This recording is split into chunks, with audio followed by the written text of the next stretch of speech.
Baik,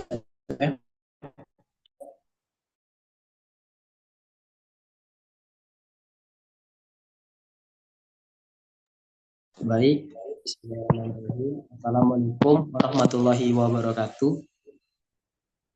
Terima kasih semuanya. Pada kesempatan kali ini, di sini saya sebagai moderator akan membahas tentang kelompok 7 yang telah kami diskusikan dengan mata kuliah e-bisnis dengan dosen pengampu Ibu Aryani SKM MSI.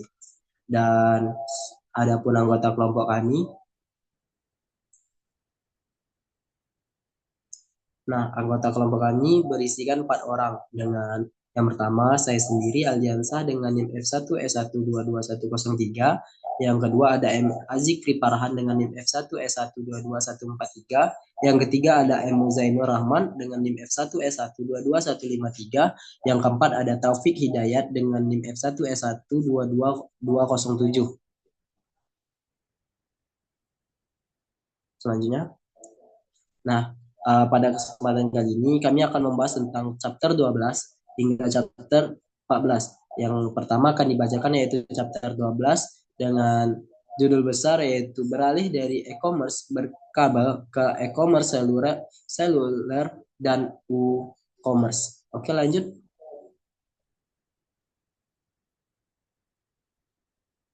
Baik, pada kesempatan kali ini akan dibacakan dan dibahas oleh teman saya yaitu M. Zainur Rahman.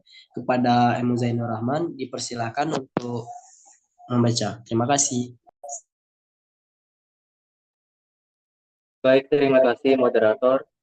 Sini saya akan membahas mengenai chapter 12 untuk soal diskusi dengan judul besar beralih dari e-commerce berkabel ke e-commerce seluler dan e-commerce. Untuk soal pertama itu tinjau secara kritis sejauh mana operator jaringan seluler memainkan peran kunci dalam e-commerce mobile. Operator jaringan seluler atau MNO memainkan peran yang sangat penting dalam e-commerce mobile, baik dari sisi infrastruktur, hubungan dengan pelanggan, maupun penyediaan layanan tambahan. Berikut adalah tinjauan lebih mendalam mengenai sejauh mana peran mereka. Pada sisi infrastruktur dan konektivitas, MNO berperan sebagai penyedia jaringan yang memungkinkan transaksi e-commerce mobile tanpa koneksi yang stabil dan cepat. Transaksi e-commerce tidak dapat dilakukan dengan efisien, menjadikan MNO sebagai elemen kunci dalam mendukung operasional e-commerce. Selanjutnya, pada sisi hubungan pelanggan dan kepercayaan, MNO memiliki hubungan langsung dengan pelanggan melalui layanan pembayaran dan penagihan, yang menumbuhkan loyalitas dan kepercayaan. Mereka juga memiliki akses data pelanggan, itu meliputi lokasi dan perilaku internet, memberikan keunggulan dalam menyajikan layanan yang lebih personal dan relevan. Selanjutnya, dalam sisi layanan nilai dan nilai tambah dan konten digital, MNO yang menawarkan portal mobile seperti T-Mobile atau T-Zone tidak hanya menyediakan akses internet, tapi juga menjual konten digital seperti musik, video, game. Ini memperdalam keterlibatan pelanggan dalam e-commerce mobile dan memperluas sumber pendapatan mereka. Selanjutnya pada sisi peran MVNO, meskipun MVNO membeli bandwidth dari MNO, itu memiliki hubungan langsung dengan pelanggan dan dapat menawarkan bundling layanan tambahan, seperti musik dan aplikasi, untuk meningkatkan keterlibatan dan loyalitas pelanggan dalam e-commerce. Slide selanjutnya. Soal kedua, ilustrasikan keuntungan dari e-commerce mobile melalui contoh dunia nyata. E-commerce mobile menawarkan berbagai keuntungan yang signifikan bagi bisnis dan konsumen. Berikut adalah beberapa keuntungan utama yang dapat diilustrasikan melalui contoh dunia nyata. Yang pertama, akses tanpa batasan geografis. E-commerce mobile memungkinkan bisnis menjangkau konsumen di seluruh dunia tanpa batasan geografis. Misalnya, platform e-commerce seperti Amazon dan eBay memungkinkan penjual dari berbagai negara untuk menawarkan produk mereka kepada konsumen global, meningkatkan potensi pasar secara signifikan. Yang kedua, pada operasional, bisnis dapat beroperasi sepanjang waktu tanpa batasan jam kerja tradisional. Contohnya toko online seperti Tokopedia dan Bukalapak di Indonesia memungkinkan konsumen untuk berbelanja kapan saja, meningkatkan kenyamanan dan kepuasan pelanggan. Selanjutnya, kemudahan transaksi pembayaran. E-commerce mobile memfasilitas berbagai metode pembayaran digital, termasuk dompet elektronik, dan pembayaran melalui aplikasi. Misalnya aplikasi seperti GoPay, OVO di Indonesia memungkinkan konsumen melakukan transaksi dengan mudah dan cepat, meningkatkan efisiensi proses pembelian. Selanjutnya, personalisasi pengalaman pelanggan. E-commerce mobile memungkinkan bisnis untuk menganalisis data pelanggan dan menawarkan rekomendasi produk yang sesuai. Slide selanjutnya, soal ketiga, berikan contoh perusahaan yang menggunakan teknologi nirkabel untuk manajemen hubungan pelanggan dan diskusikan bagaimana hal tersebut menambah nilai. Jawabannya adalah berikut adalah contoh perusahaan yang menggunakan teknologi nirkabel untuk manajemen hubungan pelanggan dan bagaimana hal tersebut bisa menambah nilai. Yang pertama, contohnya Indosat Ooredoo. Sebagai operator seluler besar di Indonesia, Indosat Ooredoo memanfaatkan teknologi nirkabel seperti SMS, panggilan telepon, dan aplikasi seluler untuk berkomunikasi langsung dengan pelanggan. Layanan ini memungkinkan mereka untuk memberikan informasi produk, penawaran, dan dukungan pelanggan secara efisien, yang meningkatkan kepuasan dan loyalitas pelanggan. Lalu ada PT Adira Dinamika Multifinance, TBK. Adira menggunakan teknologi nirkabel yang untuk memantau status pembayaran dan berinteraksi dengan pelanggan melalui SMS dan aplikasi seluler. Hal ini memungkinkan mereka untuk memberikan layanan yang lebih cepat, responsif, dan efisien, memperkuat hubungan dengan pelanggan. Selanjutnya, PT Telkom Indonesia. Telkom menggunakan teknologi nirkabel seperti Wi-Fi, aplikasi seluler, dan pusat layanan berbasis nirkabel untuk menyediakan akses yang cepat dan mudah bagi pelanggan. Ini meningkatkan pengalaman pengguna dan memperkuat hubungan jangka panjang dengan pelanggan. Slide selanjutnya, soal keempat, pilih satu industri pilihan Anda dan tunjukkan bagaimana teknologi nirkabel mempengaruhi para pemain lama di industri tersebut. Teknologi nirkabel telah membawa perusahaan perubahan signifikan dalam industri retail, mempengaruhi para pemain lama dengan berbagai cara. Itu meliputi yang pertama, peningkatan efisiensi operasional, penggunaan perangkat nirkabel seperti barcode dan tag RFID memungkinkan pelacakan inventaris secara real-time, mengurangi kesalahan dan meningkatkan efisiensi rantai pasokan. Hal ini memaksa retail tradisional untuk mengadopsi teknologi serupa guna tetap kompetitif. Slide selanjutnya, terjadi perubahan pola konsumsi. Konsumen kini dapat berbelanja secara online melalui perangkat mobile, mengurangi kunjungan ke toko fisik. Retail tradisional harus beradaptasi dengan menyediakan platform e-commerce dan layanan mobile branding untuk memenuhi ekspektasi pelanggan. Selanjutnya, tekanan pada tenaga kerja. Otomatisasi dan digitalisasi yang didukung oleh teknologi nirkabel mengurangi kebutuhan akan tenaga kerja manual di toko retail. Pekerja dituntut untuk meningkatkan keterampilan digital agar tetap relevan dalam industri yang terus berkembang. Yang terakhir, persaingan dengan platform digital. Munculnya platform e-commerce yang memanfaatkan teknologi nirkabel memberikan persaingan ketat bagi retail tradisional. Untuk bertahan, mereka perlu mengintegrasikan teknologi digital dalam model bisnis mereka dan menawarkan pengalaman belanja yang terhubung secara nirkabel. Itu saja dari saya untuk chapter 12. Selanjutnya saya kembalikan ke moderator. Baik, terima kasih Rahman. Di sini telah membacakan dari soal 1 hingga soal 4. Selanjutnya soal 5.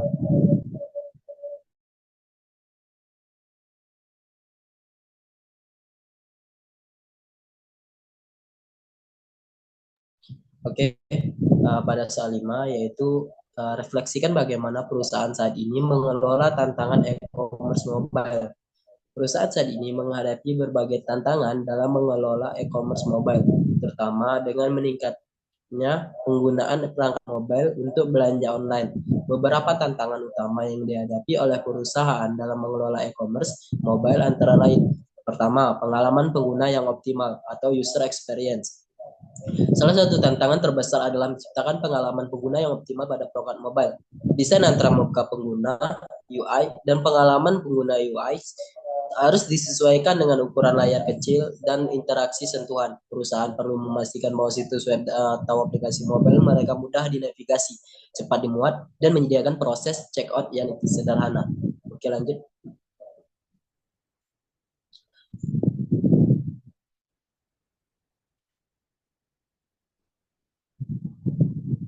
Selanjutnya, keamanan dan perlindungan data. Keamanan data menjadi isu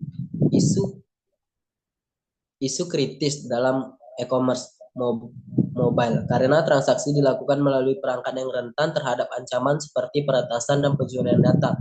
Perusahaan harus memastikan bahwa data pengguna terlindungi dengan baik menggunakan enkripsi yang kuat dan protokol keamanan lainnya untuk mencegah kebocoran informasi pribadi dan keuangan. Penggunaan metode autentikasi yang lebih aman seperti autentikasi dua faktor atau UFA juga semakin diterapkan untuk meningkatkan keamanan transaksi, pembayaran mobile, dan metode pembayaran alternatif. Salah satu tantangan yang dihadapi oleh perusahaan e-commerce mobile adalah mendukung berbagai metode pembayaran yang nyaman bagi pengguna. Pembayaran melalui aplikasi dompet digital seperti GoPay, OVO, atau Dana, atau metode pembayaran instan melalui kartu kredit dan transfer bank harus disesuaikan dengan preferensi pengguna. Perusahaan perlu memastikan bahwa sistem pembayaran mereka cepat, mudah, aman untuk menghindari penurunan konversi atau kerugian penjualan. Oke, lanjut. Selanjutnya chapter 13 dengan judul Peta Jalan untuk Strategi e-Bisnis Pelaksanaan. Selanjutnya.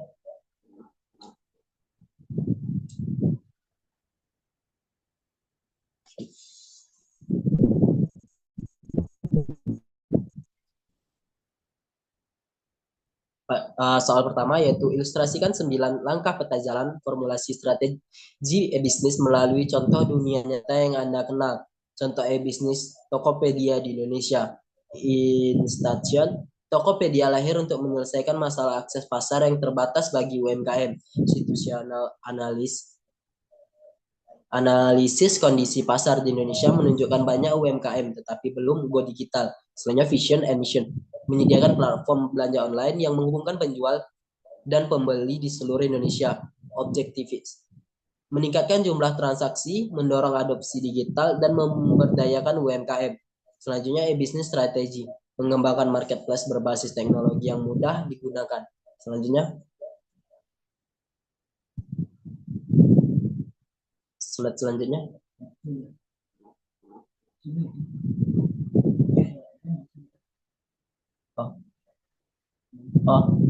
Selanjutnya strategi development menyediakan fitur pembayaran digital, pengiriman dan kampanye pemasaran. Contoh bebas ongkir, taktik berkolaborasi dengan layanan logistik, payment gateway serta kampanye promo menarik. Adapun implementation, platform diluncurkan dengan fase perbaikan terus-menerus melalui feedback pengguna. Selanjutnya evaluation, melakukan pengukuran kinerja berdasarkan GMV, gross merchandise value, jumlah pengguna aktif dan tingkat kepuasan pelanggan. Selanjutnya, baik, nomor 2 yaitu tantangan apa yang dihadapi perusahaan tradisional saat berpindah dari fisik ke klik. Tantangan yang dihadapi perusahaan tradisional pertama yaitu investasi awal, biaya untuk membangun infrastruktur teknologi yang andal, keterampilan digital, kurangnya sumber daya manusia yang memahami e-commerce dan teknologi. Dan adapun perubahan budaya, adaptasi mindset dari offline ke online, dan juga keamanan data, tantangan melindungi data pelanggan dari ancaman cyber, logistik dan distribusi, untuk pengiriman yang lebih efisien. Strategi harga utama dalam e-commerce adalah cost-based pricing, yaitu pertama kelebihannya mudah dihitung berdasarkan biaya produksi, kekurangan tidak mempertimbangkan kondisi pasar atau kompetisi. Yang kedua yaitu market based pricing, dengan kelebihan menyesuaikan dengan permintaan pasar dan harga kompetitor. Dengan kekurangannya yaitu bisa menyebabkan perang harga, merugikan margin keuntungan.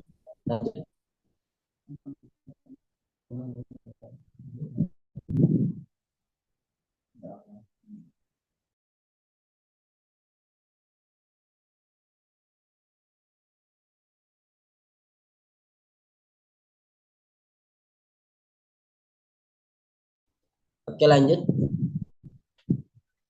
Eh, yang terakhir yaitu value based pricing dengan kelebihan menetapkan harga berdasarkan persepsi nilai pelanggan terhadap produk. Kekurangannya membutuhkan riset mendalam untuk memahami persepsi nilai pelanggan. Yang tiga strategi inilah tiga strategi harga utama dalam e-commerce. Dengan soal nomor tiga yaitu menilai secara kritis tiga strategi penetapan harga umum untuk barang yang dijual secara daring yang diuraikan dalam bagian 13.9 pada materi yang telah diberikan. Oke, lanjut. Nah, pada materi selanjutnya akan dibacakan oleh rekan saya yaitu M. Azikri Farhan. Kepada M. Azikri dipersilakan. Terima kasih. Terima kasih kepada moderator. Baiklah, di sini saya akan melanjutkan soal dari chapter 13 yang dimana pilih aktivitas e-bisnis Anda sendiri dan rumuskan melalui 9 langkah peta jalan strategi e-bisnis. Sebagai contoh, saya memilih platform booking online untuk tempat gym berikut roadmap-nya. Yang pertama, Intention.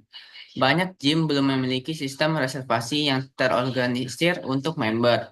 Yang kedua, situational analysis. Analisis menunjukkan peningkatan tren digitalisasi layanan olahraga dan kebutuhan reservasi yang efisien. Yang ketiga, vision and mission. Misi memudahkan menggunakan dalam menemukan, memesan, dan membayar layanan gym online. Yang keempat, objektif meningkatkan jumlah pengguna aktif gym sebesar 20% dalam 6 bulan. Yang kelima, e-business strategi. Membuat platform berbasis web dan aplikasi untuk booking jadwal gym. Yang keenam, strategi development. Menyediakan integrasi pembayaran, notifikasi jadwal, serta ulasan layanan gym. Yang ketujuh, taktik. Kolaborasi dengan gym lokal, promosi melalui media sosial, dan diskon untuk pengguna baru. Yang kedelapan, implementation, meluncurkan platform dengan uji coba pada beberapa gym terlebih dahulu. Yang kesembilan, evaluation, mengukur tingkat kepuasan pengguna, jumlah transaksi, dan peningkatan pelanggan aktif. Selanjutnya, yaitu chapter 14, membangun kompetensi e-bisnis melalui konsep dan kasus. Pada soal pertama, di mana Anda memposisikan diri Anda dalam matriks katalis untuk perubahan. Dalam matriks katalis for change, kita perlu menilai tingkat kreativitas dan kemampuan analitis kita. Pada sumbu horizontal ini menggambarkan kemampuan analitis dari rendah ke tinggi, dan pada sumbu vertikal menggambarkan kreativitas dari rendah ke tinggi. Jika merasa memiliki tingkat kreativitas dan kemampuan analitis yang tinggi, kita bisa menempatkan diri sebagai katalis for change. Jika kemampuan kita di salah satu aspek lebih rendah, Anda mungkin lebih cocok ditempatkan sebagai visionary atau kreativitas tinggi, analitis rendah. Atau di efisien perform, analitis tinggi, kreativitas rendah. Atau novice, keduanya rendah.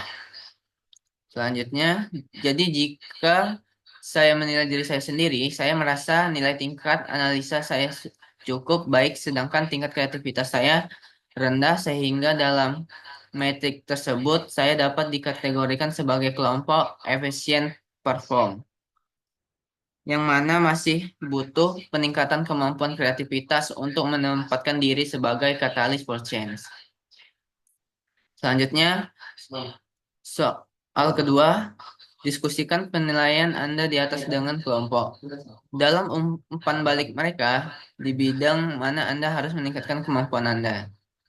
Berdasarkan kategori saya yang masuk sebagai efisien perform dalam matriks Catalyst for Change, maka saya sangat perlu meningkatkan kemampuan kreativitas saya untuk mencapai kelompok Catalyst for Change.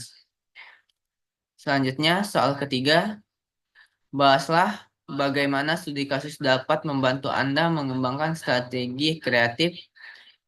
Berikan beberapa contoh. Pada case tadi, dapat membantu kita mengembangkan kemampuan kreativitas dengan benchmarking intra-industri. Membandingkan praktik dari perusahaan lain dalam industri yang sama untuk mengidentifikasi area di mana yang kita dapat perbaiki atau kembangkan strategi baru. Benchmark yang kedua, benchmarking across culture. Mengambil inspirasi dari berbagai perusahaan di budaya bisnis yang berbeda, yang mungkin sudah lebih maju dalam penggunaan teknologi tertentu atau model bisnis lainnya. Yang ketiga, cross industry inspiration. Mengambil konsep atau praktik yang berhasil dari industri lain dan mencoba mengaplikasikannya dalam industri kita. Sebagai contoh, bank mungkin belajar dari bagaimana perusahaan teknologi mengelola data pelanggan untuk meningkatkan personalisasi layanan mereka. Selanjutnya, pada soal selanjutnya akan dibahas oleh rekan saya, Taufik Hidayat. Baiklah, saya akan membacakan soal nomor 3. Bagaimana Anda, soal nomor 4, bagaimana Anda dapat meningkatkan pengalaman analisis melalui konsep kerangka kerja yang disajikan dalam buku ini?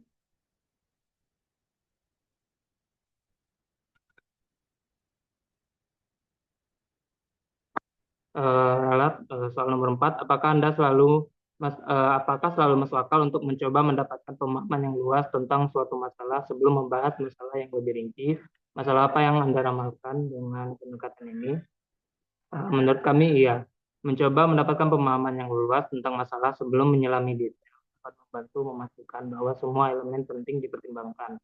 Namun, pendekatan ini dapat memiliki beberapa tantangan, yakni berupa yang pertama itu waktu dan sumber daya. Memahami masalah secara luas bisa memakan waktu dan sumber daya yang signifikan, terutama jika masalah tersebut sangat kompleks. Next.